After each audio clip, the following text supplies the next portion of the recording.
मित्रों, सशक्त भारत की ओर से आज सारे डॉक्टरों और कोरोना वॉरियर्स को मैं नमन करता हूं, उनका अभिनंदन करता हूं।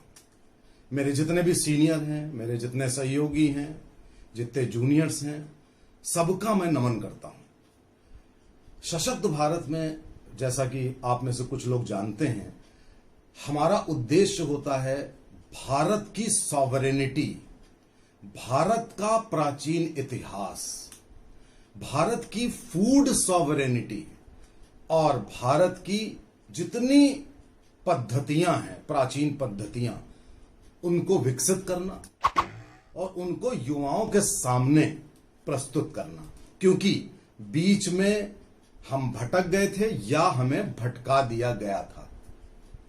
आज डॉक्टर्स डे पे मैं ये बात क्यों कह रहा हूं, खास तौर से साथियों, शायद हम लोग पूरे विश्व में अगर किसी एक क्षेत्र में अग्रणी हैं तो वो क्षेत्र है मेडिकल या स्वास्थ्य।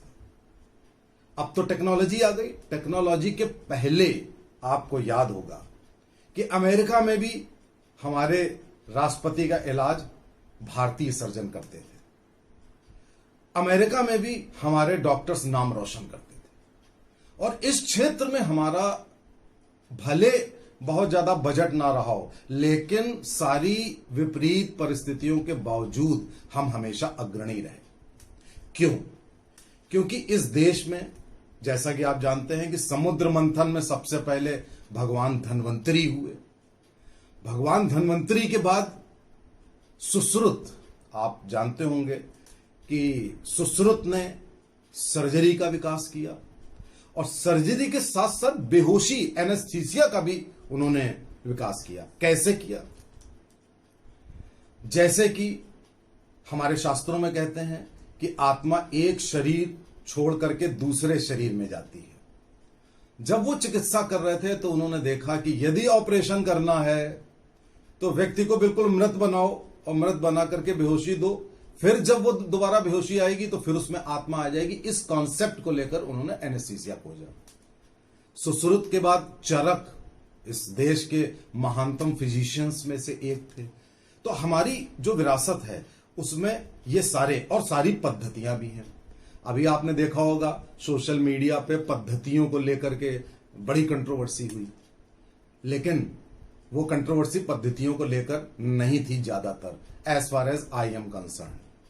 क्योंकि आयुर्वेद इस देश की महानतम पद्धति है और शायद आयुर्वेद ही मेडिकल साइंस की जननी है। आप देखिए कि मेरी टेबल पे ये आयुर्वेदिक दवाएं रखी हैं। आयुर्वेदिक दवाओं का मतलब है वेलनेस। वेलनेस का मतलब है कि हमें रोग हो ही ना। अब रोग होंगे नहीं तो उसके लिए प्रतिरोधक क्षमता बढ़ाई जाए, कुछ जड़ी बूटियों का सेवन किया जाए, यहां तक कि जो खाना हम खाते हैं वो भी आयुर्वेद बताता है कि क्या खाना है क्या नहीं खाना है। तो आयुर्वेद एक महानतम पद्धति है जो आपकी बिल्कुल बैलेंस्ड लाइफ स्टाइल बता करके आपको रोगों से ही दूर कर देती है। उसी तरीके से अगर मैं होम्योपैथी की बात करूं, देखिए ये होम्योपैथिक रखी मेरी ही टेबल पे ये होम्योपैथी की सारी दवाइयां रखी हैं। अब मैं होम्योपैथी की बात करूं तो अब कुछ लोग इसमें नाराज हो जाएंगे, कहेंगे साहब होम्योपैथी बेकार चीज है। ऐसा नहीं है। होम्योपैथी की भी अपनी इंपॉर्टेंस है, महत्व है। अभी आपने देखा होगा कि कोरोना में आप आर्सेनिक आल्प कहते थे, कैम्फर कहते थे, बहुत सारी दवाइयां हैं।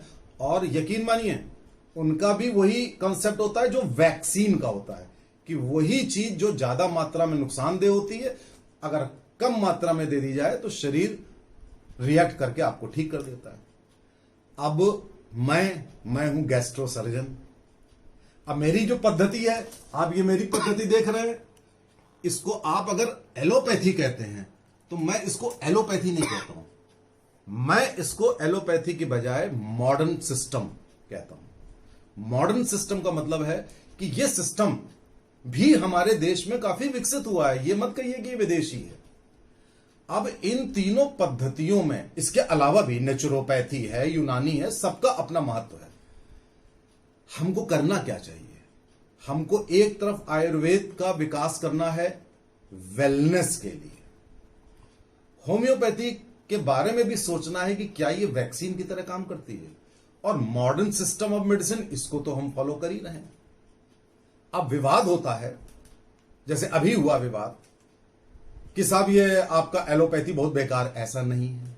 अगर वो बेकार होता तो भैया आईसीसीयू में मरीज रोज रहते हैं और 80% मरीजों को बचा करके ले आते हैं हम लोग आईसीसीयू से। तो अगर कोरोना का ही एग्जाम्पल लें तो अगर ये कहा जाए कि इसको केवल आयुर्वेदिक से ठीक करना तो गलत हो जाएगा। क्यों गलत होगा? क्योंकि फिर आप ऑक्सीजन और वेंटिलेटर और मॉडर्न मेडिसिन कैसे दोगे, कैसे सपोर्ट करके आप वो करोगे, वो गलत हो जाएगा। अगर आप आयुर्वेदिक को इग्नोर करते हो तो आपकी प्रतिरोधक क्षमता चली जाएगी। तो किसी भी पैथी को इग्नोर नहीं करना है, उसको उसका विकास करना है। या तो बीमारी हो ना हमें, या वैक्सीन की तरह काम हो, या अगर सब कुछ होने के बावजूद भी हो जाए तो हम आईसीसीयू में उस चीज को ठीक भी कर दें। तो विवाद का कोई विषय नहीं। विवाद कब उठता है? विवाद तब उठता है कि हम किसी भी पैथी में अगर ये कहते हैं 100% क्योर, विवाद वहां उठता है। जब हम कब टेलीविजन पे आके कहते हैं कि कोरोना का 100% इलाज आ गया, अब आपके 135 करोड़ लोग बिल्कुल चले गए उसमें सख्त में कि आ गया, अब तो कुछ करना ही नहीं, अब लापरवाह हो जाओ, वो गलत है। किसी व्यक्ति के पीछे, उसकी बातों के पीछे इतना ना पड़िए कि आप मेन इशू से डाइग्रेस कर जाए। आप आयुर्वेद सब जने खा रहे, प्रतिरोधक क्षमता भी बढ़ाइए, आप मॉडर्न सिस्टम को भी करिए। जब आप सबको कंबाइन कर लेंगे, इसको बोलते हैं होलिस्टिक फ्यूजन थेरेपी। अगर आप होलिस्टिक अप्रोच अपनाएंगे तब और सब में ज्ञान की आवश्यकता है। अगर आपके अंदर बगैर ज्ञान के आप मार्केटिंग करते हैं अगर, तो वो चीज गलत हो जाती है। तो विवाद यहां पर पैथी का नहीं है, इस देश की सारी विद्याओं को विकसित करने का है। डॉक्टर्स डे पे पुनः आप सब लोगों को यह आह्वान करते हुए नमस्कार।